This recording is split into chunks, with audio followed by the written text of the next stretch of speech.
தெய்வம் கோயிலை விட்டு நம்ம கூட வாழ வருதுடே. பண்டிகையை கொண்டாடுங்கடே.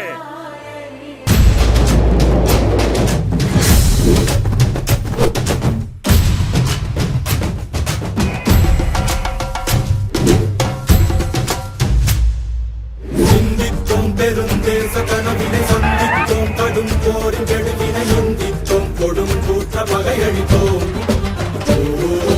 நம்பித்தோம் அடி வீழ்ந்த பகைவரை கண்டித்தோம், எதிர் நின்ற கயவரை கண்டித்தோம், அலங்கார சிறையெடுத்தோம். கற்பித்தோம் உயிர் சோழம் என, ஒப்பித்தோம் அதை வேதம் என, வேதம் தொட்டு வானம் எட்டு, வேங்கை புலிமை